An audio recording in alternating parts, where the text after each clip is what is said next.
Cottonham and Elisa Bokeen, and we are two brown chicks changing the face of therapy on both sides of the couch. I wasn't allowed to say it today. Both sides of the couch.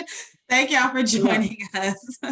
As you can see, we have a wonderful guest today, Danielle, representing Lyra Health, and we are going to be chatting all about EAPs and insurance, which is something we kind of discussed before. But as most of you know that watch the show or listen to the show, either one, Elisa and I are private pay therapists. And so we've kind of shared our opinions on, insurance versus private pay. We've talked a little bit about EAPs, especially when we talk about how to find a therapist.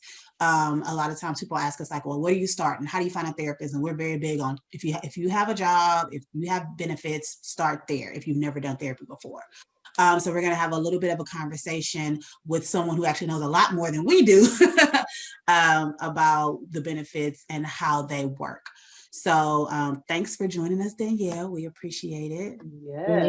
Yes. Thank y'all for having me. Of course. Absolutely. How long have you been with Lyra? I've been with Lyra since September of last year. Okay. Yeah. Wonderful. Awesome. Yeah. We appreciate you coming on. Like we said, one of the biggest questions we get is, how do you start looking for a therapist? And we, say, go with your benefits. But people don't always know that, one, they even have EAP benefits. So can you talk a little bit about the difference between EAP and insurance benefits? Yeah, sure. So I guess I'll also kind of to follow up about like how long I've been at Lyra, just talking a little bit about what I do at Lyra too, so I can give some context on kind of the perspective that I'm coming from. So I started off at Lyra as a clinical manager, where I was kind of just working with other providers who were seeing the clients that come through Lyra's platform.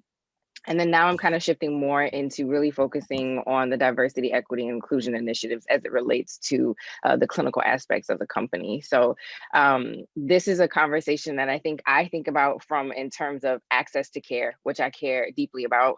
And it's something that I think is very relevant to communities of color in terms of just access to care in general, not just mental health care, but mental health isn't necessarily completely different from other forms of healthcare. I think it's still a lot of the same through line of that usually communities of color don't have the same access to care. So I think that was one thing that brought me to Lyra for sure, and definitely one thing that made me want to shift more into this different role, because I care so much about making sure that we get the mental health treatment that we need, and not only that we get what we need, but we get good quality mental health care as well. So to your question about like what is the difference between for providers, I think you're asking, the difference between working with an EAP and an insurance company. And maybe we could do both. Maybe it could be for providers and then also for people that are seeking the benefits. Sure. Yeah, sure. So I'll start with the client first. So for clients, I think the benefit of going through your EAP is kind of to your point, that you both kind of hinted at, is that like it's a great place to start.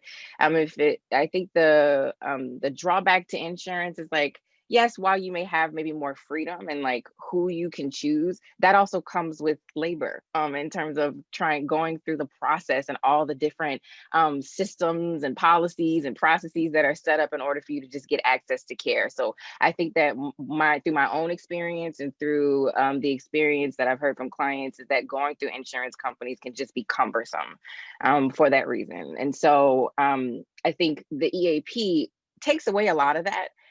In terms of just, you usually have somebody who's on site, probably with where you're working, or with Lyra, it's that you actually get to have also that benefit of the insurance company of like, you get to choose, you get to have an option of therapists to choose from, and your employer is paying for that. So another barrier to care is cost. So your insurance company is probably going to have you pay a copay every time you see your therapist, or depending on how your insurance plan is set up, you might have to pay the full price until you meet your deductible. All those things and all that language doesn't exist in EAP world. So it's free, it's covered by your company, and it's also just a great place to start. Yeah, so I'll leave that there for clients. In terms of providers, I think that what's great about, I think it's similar. I think a lot of the times it's a parallel process. And so I think that with EAPs, you're also not having to deal with different systems, policies, paperwork, all these other things that you have to deal with the insurance company. And I think usually if you're a provider working with the EAP, I think depending on how it's set up, you know, you could be someone who's working there full time, you could just be someone who's contracted. So I think it also has that flexibility there too. So I think that that's why it's a good benefit for providers to also connect with EAPs if they can.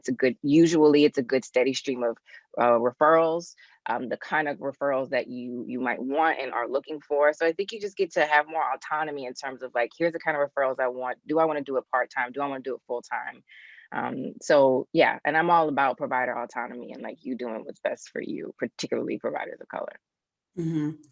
I know. That Yeah, right. That part. Thank you. I think when we talk about like, especially the thought of going into private practice, a lot of people are just scared about that piece. Like, how do I get clients though? Like all the rest of this, I can build a website or I can, you know, create profiles and I can find a place to see people, but how do I get these clients? And so it sounds like with EAPs, I mean, both of them, EAPs and insurance are about stream of clients, right? You get the clients, you get the referrals, but it sounds like the EAPs, which is one of the reasons why I never did insurance, was the horror stories you hear about insurance, but also the paperwork, right? It's always like, you have to fill out this paperwork. You have to make sure that you're doing it correctly. If you don't do it correctly, you may not get paid and da-da-da. And it seems like EAPs just make it a little bit easier for the client to get with the therapist, as well as for therapists to be able to, you know, see clients and get paid without some of that stress of like having to diagnose and have the proof that this person has this diagnosis and all of that. Yes. Yeah. And so important, right? So important. One, because one of the biggest concerns that we often hear from people is, one, they don't always know the options that are out there for them to actually be able to access a therapist. You know, a lot of people just have this idea that it's just so far out of their reach, they wouldn't even be able to access. Or I hear a lot of frustration about the limited types of therapists they might find in network if they are trying to go through their insurance company. And again, being one of, you know, on the other side and having to do the billing and all that, just the cumbersome part that you're talking about of like, oh my goodness. And what we know about many of us in this field is a lot of people don't have necessarily a really strong business background. And so they're excellent clinicians. And so many of us dream of opening our private practices. And then it's like, it's not Field of Dreams, right? It's not build it and they will come, right? And so having the flexibility of signing up with an EAP, it really speaks to the marketing piece, right? Like it helps to facilitate the marketing piece that we really need to focus on, especially at the beginning. Yes, absolutely. Totally second all of that. Right. Yeah. Yes. So one of the things that often I will hear other clinicians voice as well as clients voice the concerns is the limited number of sessions they might get with an insurance company. And I know that all the EAPs are different, but how does an EAP determine how many therapy sessions a client will get? Yeah, so I think I'll speak just for Lyra. I don't want to speak for all EAPs, because Lyra is probably the first EAP that I've really been connected with. I will say before Lyra, most of my work has been in the VA, so where a lot of these things don't apply either. But with Lyra, my understanding is that we have a very close relationship with the HR benefits teams of the companies that we're working with. So I think it is very much so like, here's what we would like to do with Lyra, here's what we offer. And it's very much so this conversation, I think, with HR benefits of like, what's going to be best for your employee population. And I think what's also beautiful about the way that Lyra works with companies is that it's like, there seems to be this appreciation for, you know, times are changing and people might need different things at different times. And so it's constantly kind of talking about like, what can we offer our employees, and is there an opportunity to offer something different or offer something more, which I don't think happens in that way with that much intentionality when insurance companies are involved. Yeah, that's so true. And I think that's one of the greatest frustrations as a clinician, because what we know is that, yes, there are many models for therapy that tell you, stage one, stage two, stage three, but, humans and our healing process doesn't happen in such a linear way. And so the more restrictions that you have on how to get a client there, I love what you said is we're regularly getting in touch and reassessing. I mean, 2020, people have a lot of needs right now. So I love that you all are really taking that into consideration. And Absolutely. my understanding, because I've worked with EAPs in different capacities, and I'll talk about later. Lyra is the first EAP that I'm actually on, I guess, panel. I don't know how you say it, but I'm one of the therapists for Lyra. But before that, I had worked with EAPs in a different capacity, as far as like I would go into companies, I would do critical incidents. And so I would go into companies when there was an incident and speak to the companies or do like on-site sessions, which was great. It was a great experience. But so that was with a lot of different EAPs, and I was working with a company as a contractor. But then seeing like the number of sessions they would get, and then when I started working with Lyra, and I was like, why are y'all giving so many sessions? Because most EAPs it's like 3, maybe 6, but typically it's like 3 to 5, because they want it to be very solution focused and quick and like move on. Whether that is move on to whether that's move on to insurance, or they want you to just kind of fix the issue and be done with it. And so Lyra seems to really be giving a lot more time to actually work through the issues. And of course it is very, they want you to do research-based therapy and all of that, but it's not so like, all right, you have this issues. It doesn't feel like it's triage, like it's like get in, get out. It can feel like you can actually build a relationship with the clients and really feel like you, because we know that relationships are the biggest part of the therapeutic outcome, right? And so when you're telling someone to go in for 3 sessions and be done with it, it's like, oh, okay, well, it kind of takes some time to build that rapport. Right. And how invalidating Mm-hmm. to have to feel like you come into therapy wanting to get help, which I think is a very vulnerable process. To then be told, like, I'm going to take your problem, shove it into 3 sessions, and tell you when you're done. Mm-hmm. Mm-hmm. And that this is all I Yes. can do for you. Yeah. Mm-hmm. That's really invalidating. Yeah. Right.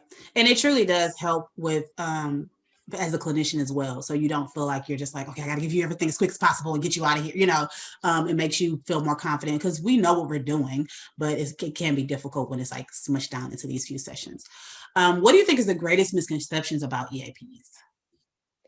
I think there are a few, but I think the one that impacts probably clients the most is probably this an understandable and totally valid concern about what role is my employer playing in this service that I'm getting that's through my employer.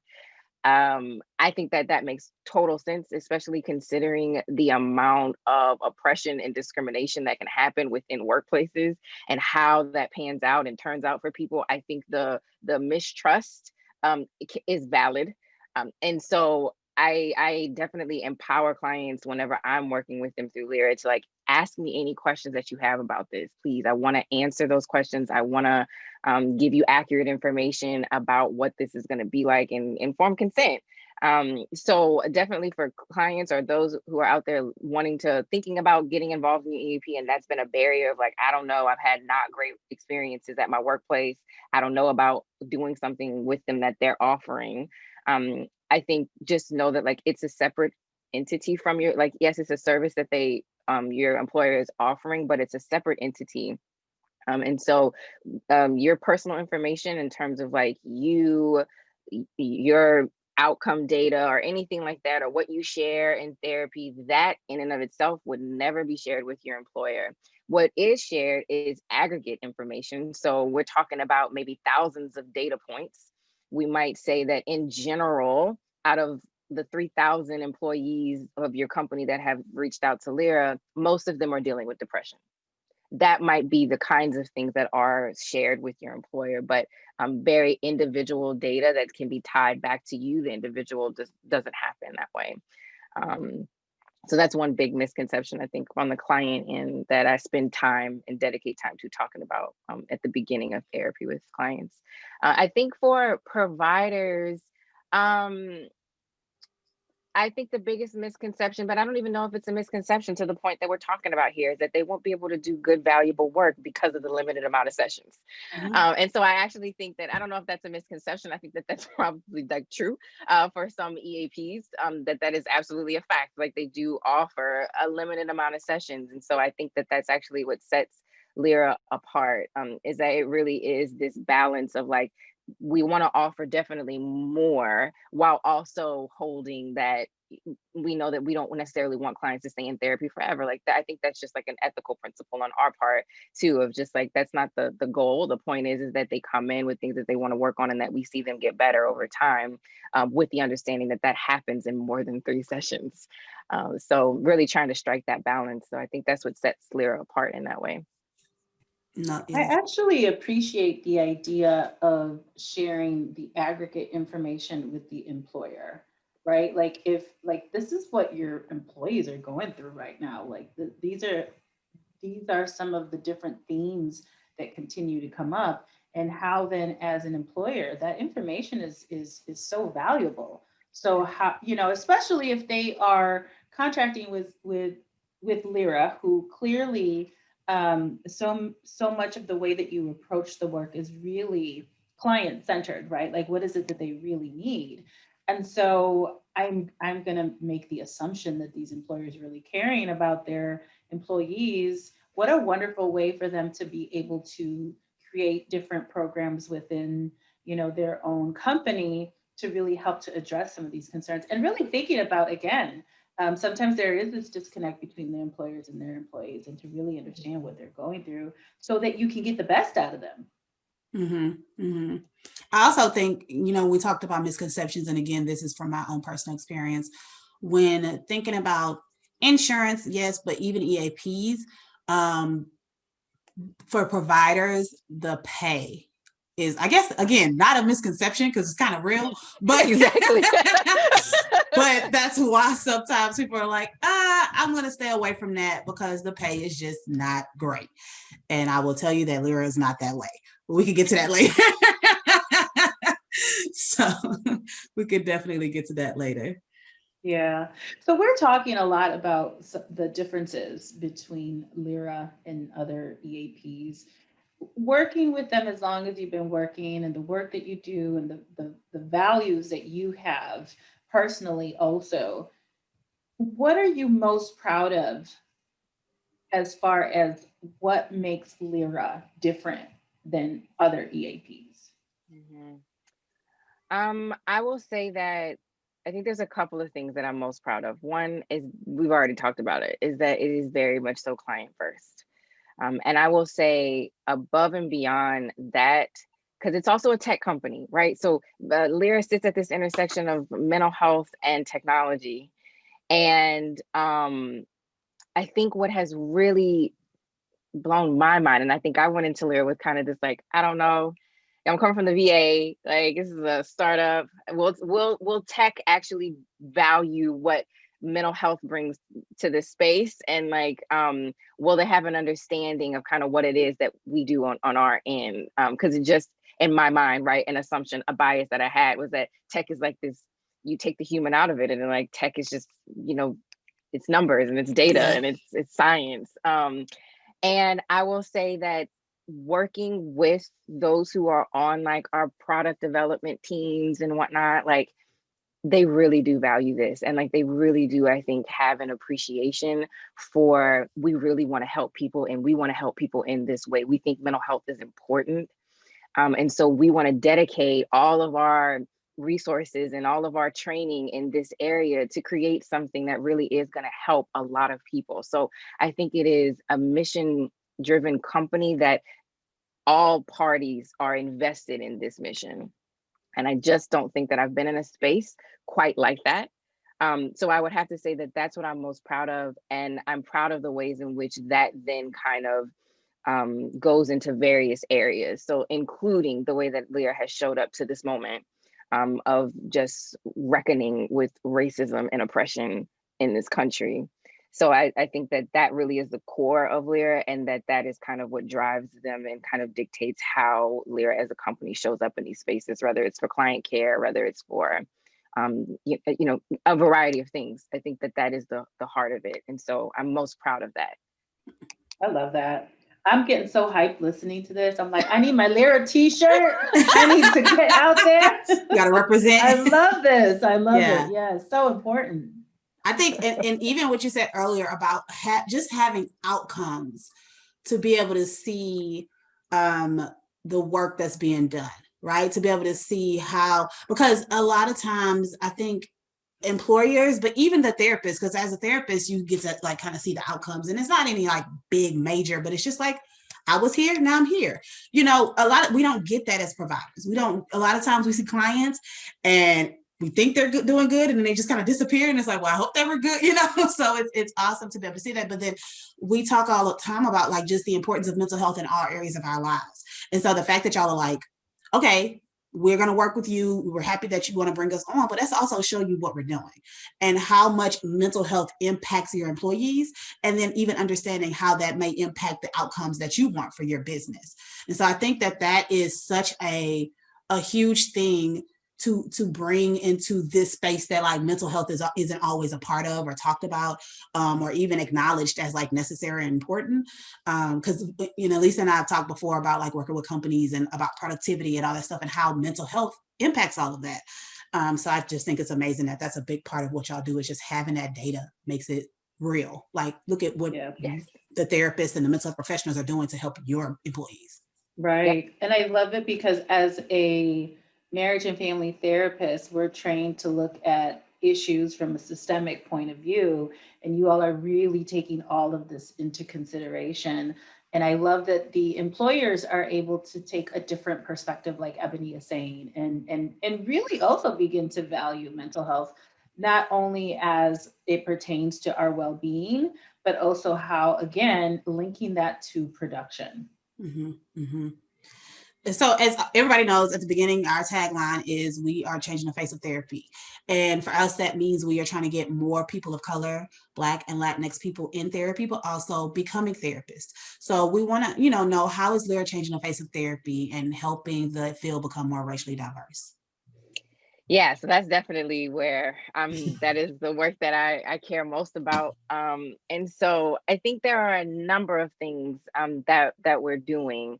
Definitely, one is just like giving me the space and the opportunity to actually influence these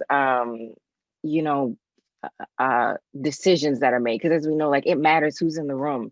Yes. It matters whose voices are there and whose voices aren't there. So I would say that I cannot speak for other companies and how they're structured and set up, but I do know that is one thing. And I think it's one thing that people don't often think about is like, how are these companies structured and set up? And like, I get that you have this DE&I team, but like, is this team integrated at all levels of the company? Like, how does this even work? And so I think I appreciate that. I appreciate the intentional structure of the company, and that like, I'm given the power, the agency to say like, hey, we need to recruit here. My suggestion is this. So that's one thing for sure, is like in recruitment, which I think everybody tends to talk about, right? Is like, I appreciate the unique things that we're trying to do around recruitment. And I think one thing that I'm really pushing is like relationship building, which I think is one thing that often gets lost in recruitment, is that it's kind of just like, we want you here, come apply, without really having built a relationship with these communities. So to a large degree, that's why I'm here with you, and I hope to come back and be here with you, because I hope to genuinely build a relationship around wanting to, because around a thing that we both and all care about. And so I think it's just, one, we're changing the way in which we approach that, and I really appreciate that. That resonates with me and my values. I think in terms of retention as well is something else that we're thinking about and really focusing on, and how can we create a community for providers? So like, Eboni, I think I heard you at the beginning, you were like, I mean, I'm on Lyra's panel and I wanted to be like, you're a part of our network, you're a part of our community. Like, like, it's so different. It's different. Yeah. You're not just like a panel, part of what I do is also just thinking not just about the client, but like the provider. I do think that sometimes we often get lost in these conversations. And so it's like, yes, we need to be making a space for where providers feel like they are also welcomed, valued, appreciated, that we care about their growth, not just career-wise and CE trainings, but also just like a space for them to connect with each other and the personal aspects of what we do. It's hard. So definitely we recognize that in private practice, it can be really lonely. So I think we're really trying to get creative around how can we create a sense of community specifically for our providers who are contracted with us, and maybe connect them with other folks that are in our network that we know are near them.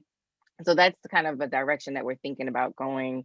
And then also in terms of clinical care. So, you know, I'm really dedicated and focused on how can we create opportunities for providers to learn more about treating different populations, things that we didn't always get training about, because let's be real, mental health didn't really care much about these specific populations. So like we have a lot of catching up to do if you weren't already in this space. And so I think it's more so like, let's just name it and name it for what it is and try to move forward with a different goal in mind and be intentional about it. So we have one Lyra Ambassador. She wrote about her experience as a Black female therapist with Lyra that you can definitely check out. I can send a link and add that to the podcast notes. But in that blog post, she talks about just the specific different types of like CEs that we're having. Like we just had a CE around intersectionality and how do you take that concept and apply it to case formulation and how you think. Yeah, I hope you enjoyed it. I got my CE. Yeah, good, great. And we have another one coming up just about like the intersection of gender identity, sexual orientation, and race, ethnicity, and like how all those things intersect and how do you work with those intersecting identities in therapy in a way that is healing, in a way that you're not engaging in more oppression that they already experience out in the outside world. Like how can we make the therapeutic space a different type of microcosm? And so like, these are the type of things that we're doing. Like, you know, we're really trying to infuse that, if you can tell, at every level, in every space, which, you know, I think sets Lyra apart in that way. But yeah, those are some of the things we're doing. I care deeply about this. So it's clear. Yeah. And I can see that Lyra is the word that keeps coming up for me is just really intentional about the work that you all are doing. So with that being said, what type of therapist aligns best with your mission? You know, when you all are going through the selection process, because of course you have to apply to be part of the network, what type of therapist is the best fit for Lyra? Yeah, I think one is that to this point about just like, do you care about like this mission? Like, are you truly invested in the mission of Lyra of like creating access to care for all people? So I would probably say that having a value alignment is probably one of the most important things, because I think that that's something that you can't pretend and you can't fake that. So I think it's something that I think we could probably pick up on, right? Is like we're getting a sense of like, does this person actually care about our mission, or is it that you just come to Lyra for other things that you are great, like yes, and important, right? But it's like, I think we also want to be mindful about like, this is the kind of care that we want to give to our clients. These are the kind of folks we want in our network. And so I think it's important that there's a value alignment there.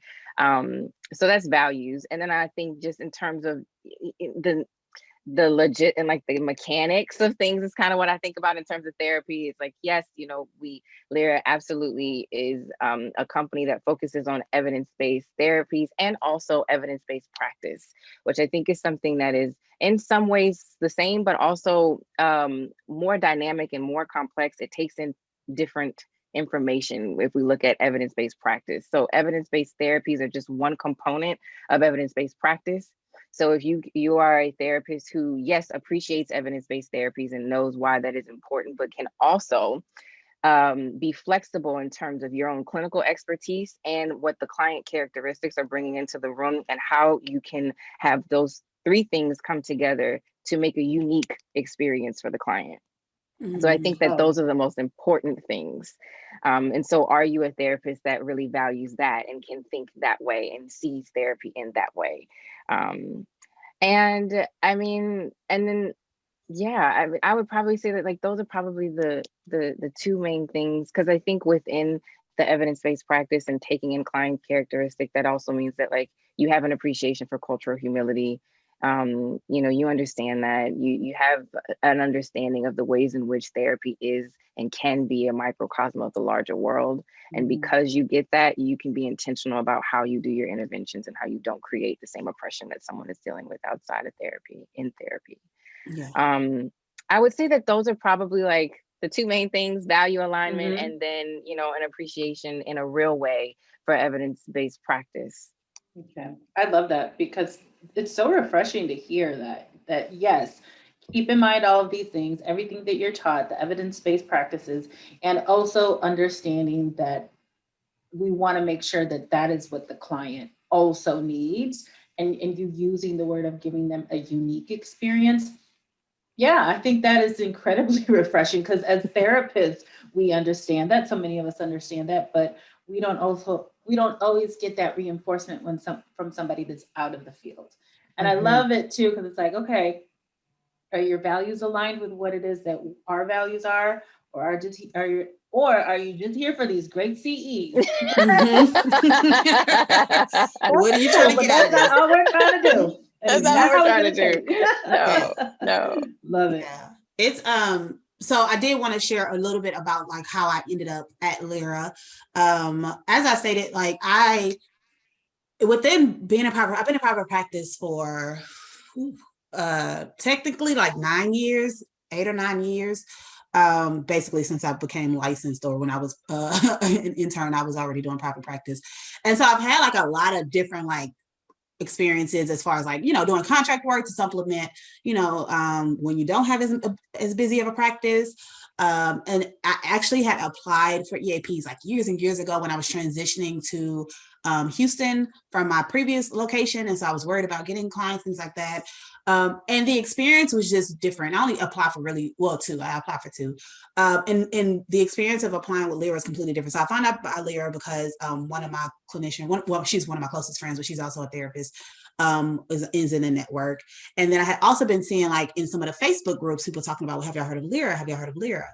And so my friend was like, you really should apply. You know, it's a really good company, and they seem to really care, and she just kind of talked about like the logistics, like they give more sessions than most EAPs, they pay better than most EAPs, which is of course a concern when you're in private practice and trying to figure out how to fill up these slots in your schedule.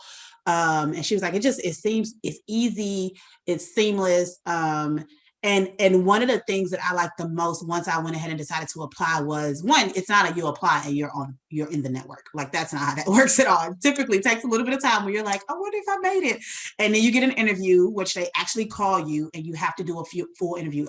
With the other EAPs that I signed for, it was sending your paperwork and you're done. So when you say that you're looking for someone that's truly a fit and has the same values, like y'all prove it. Because it's like, no, we need to talk to you. And I see on your online profiles, you're saying this. What does this mean for you? What are you say you use these modalities. How do you use those modalities? So it truly is like, we're not just going to take everyone into the network because we value the people we're helping, but we also value the providers that we're bringing in. And so we want to make sure that everybody's having a good experience. And so since then I was able to get in, and I was, excited or whatever. And since then I've, had the stream of referrals, as well as I even noticed around the time of like George Floyd and things like that, the emails that we would get just checking in on the providers and making sure we're good, like, which is unheard of. Like typically if you're thinking about being on an insurance panel, if you're thinking about other APs, just kind of like, you're just a number, like you said, like, and so I see it in the way that you communicate with the providers. And I see the importance of making sure that the providers feel like this is a network and they feel included, but also making sure that their clients are taken care of. And so it's been a completely positive experience. I've referred several therapists to Lyra, even when I did a webinar for Melanin and Mental Health about being a dope therapist and a dope entrepreneur. And I mentioned Lyra. as one of the, like, if you're looking for a way to kind of get some referrals, this is a good option if you don't want to do the insurance route, you know? So I'm definitely an advocate. If you are looking to sign up, we're going to have links for you to be able to sign up and apply to be in the network. Again, it's an exclusive, no, I'm just playing. But no, just and this is me just, this is my experience. Like, even when we spoke to her the first time, they didn't even know I was one of the providers. I was just like, oh yeah, I'm one of y'all's providers, just so y'all know, and I love it.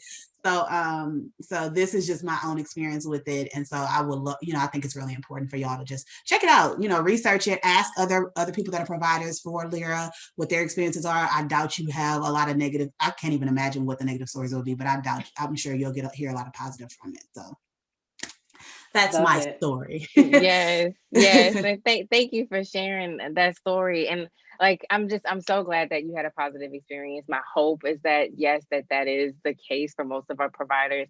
And also, I think what I also appreciate about Lyra is that the recognition that, like, we still have a lot of work to do. So by no means is this where we're going to stop. So I'm glad that, like, the progress that we've made has been beneficial. But like, I also just want to reassure people that, like, we are very aware of our areas for growth, and we're dedicated, I think, to really working on those continuously.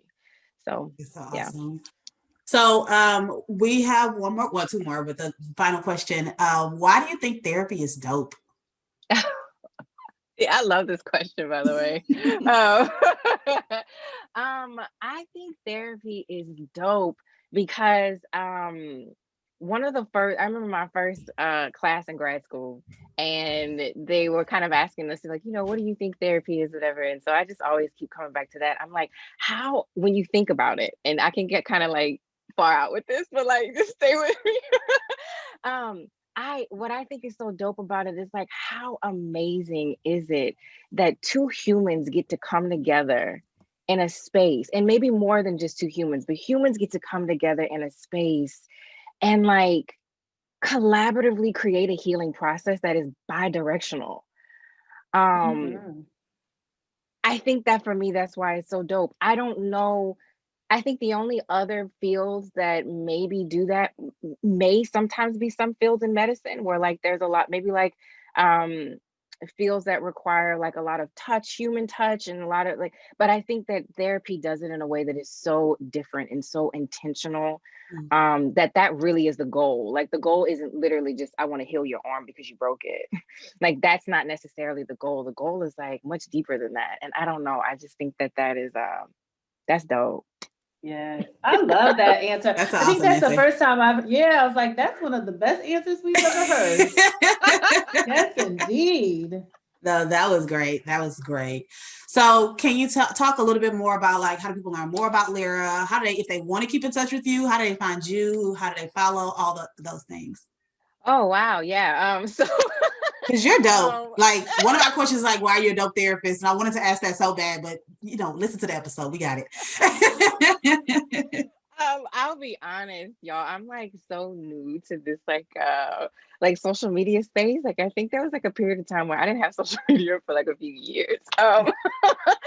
So I'm definitely on LinkedIn, though. I have gotten around to that, so I've done that. I'm on LinkedIn, so I can definitely send that and have that be in the notes as well. But so you can definitely connect with me on LinkedIn. I do have a website as well, but through Lyra, the best way is to just usually go to our website, and Lyra has like a contact form that you can fill out. So if you need to reach me specifically for any reason, you can just, like, put my name in there, and that'll kind of make its way to me.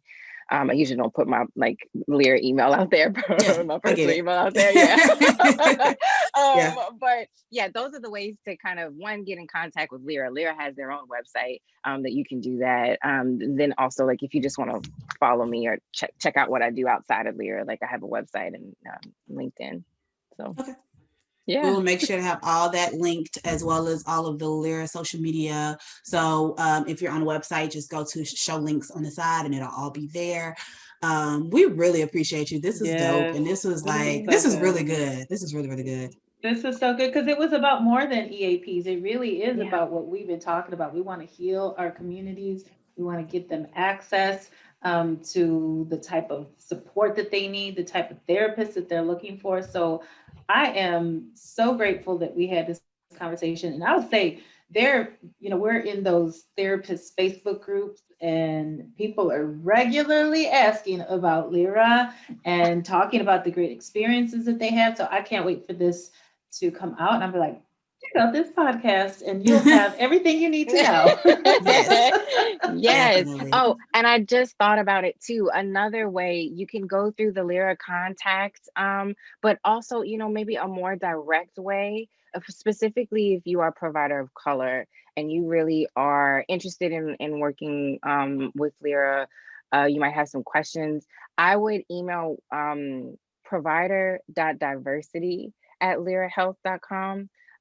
Or you can email Lyra Ambassador at lyrahealth.com. Excellent. Be ready for the emails to start coming through. I'm excited. I can't wait to virtually meet everybody out there who hasn't connected with us yet. So I'm excited to meet you. Yeah. Awesome. Yay. Awesome. Well, thank you so much for joining us.